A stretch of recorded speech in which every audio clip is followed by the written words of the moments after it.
Hello viewers, welcome to my new another video. আজ আমি আপনাদের দেখাবো যে কিভাবে আপনারা সঠিক নিয়মে একটা ইমো অ্যাকাউন্ট ক্রিয়েট করবেন। চলুন তাহলে সেটা আমরা দেখে আসি। ইমো অ্যাকাউন্ট তৈরি করার জন্য প্রথমে আমাদের একটা ছোট্ট অ্যাপ্লিকেশন দরকার হবে। সেটি কোথায় পাবো? সেটি আমরা প্লে স্টোরে পাবো। তাহলে আমাদের প্লে স্টোর অ্যাপটি ওপেন করে নিতে হবে।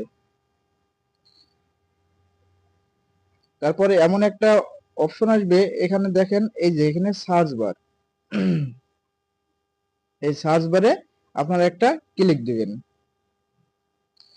ক্লিক দেওয়ার পরে সার্চ বারে এখানে লিখতে হবে ইমো, তারপরে সার্চ অপশনে চাপ দিতে হবে। এখানে দেখেন যে অনেকগুলো ইমো কিন্তু এসেছে। তাহলে আমরা এখানে ডাউনলোড করব ইমো এইচডি।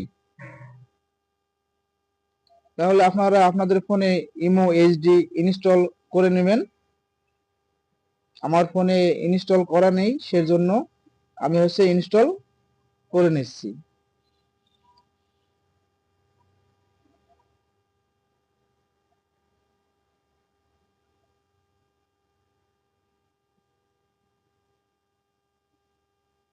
অলরেডি ডাউনলোড হচ্ছে।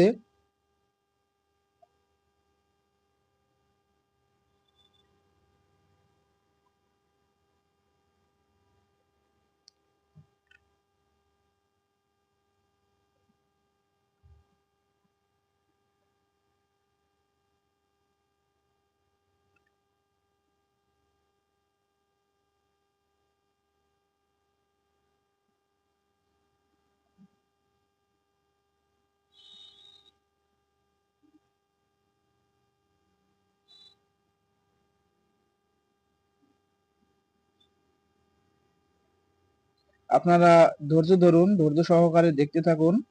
স্কিপ করলে কিন্তু আপনারা এটা বুঝতে পারবেন না। আমি একেবারে ইমো এ এ এ থেকে জেড পর্যন্ত ফুল প্রসেসটি আজকে আপনাদের দেখাবো।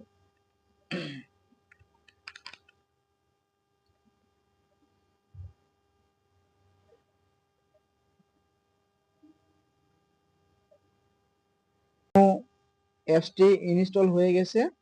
আমরা এবার ওপেনে ক্লিক দেব।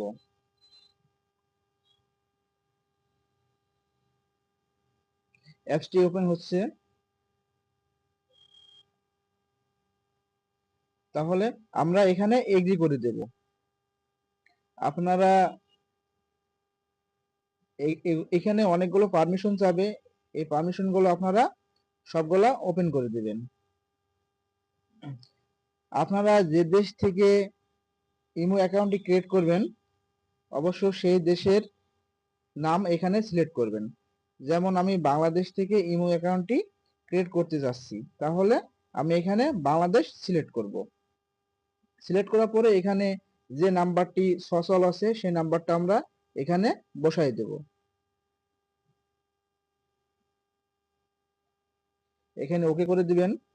আমরা যে নাম্বারটি এখানে দিয়েছি সেই নাম্বারে আপনার একটা কোড যাবে। যেহেতু আমার এই নাম্বারে অ্যাকাউন্টটি ক্রিয়েট করা আছে, সেজন্য এটা সরাসরি ওপেন হয়ে গেছে। আপনারা এভাবে অতি সহজে একটা ইমো অ্যাকাউন্ট ক্রিয়েট করতে পারেন। এই যে দেখেন, এটা কিন্তু আমার অলরেডি লগ ইন হয়ে গেছে। আপনাদের যাদের একেবারে নিউ নাম্বার, তারা নতুন অ্যাকাউন্ট করতে যাচ্ছেন, তারা অবশ্যই এভাবে সব কান্ট্রি সিলেক্ট করবেন। তারপরে আপনার কোড যাবে, কোডটি বসাবেন। বসানোর পরে লগ ইন দিবেন। তাহলে আপনার একটা ইমো অ্যাকাউন্ট ক্রিয়েট হয়ে যাবে। আপনারা প্রোফাইল পিকচার কেমনে সেট করবেন? তাহলে আমাদের সেটিং এ যাওয়া লাগবে। অনেক সেটিং এ যাবেন। তারপরে এখানে সিকিউরিটি প্রাইভেসি আছে। এই সিকিউরিটি প্রাইভেসি গুলো ঠিক করে নেবেন। যেমন আমি প্রোফাইল পিকচার চেঞ্জ করলে এই প্রোফাইলের পরে একটা ক্লিক দিবেন। ক্লিক দেওয়ার পরে এখানে চাপ দিবেন। চাপ দেওয়ার পরে এমন একটা অপশন আসবে, আপনারা এখানে এডিট করে নেবেন। ধন্যবাদ, ভালো থাকবেন। যদি ভিডিওটি ভালো লাগে অবশ্যই লাইক, কমেন্ট, শেয়ার করতে ভুলবেন না। ধন্যবাদ।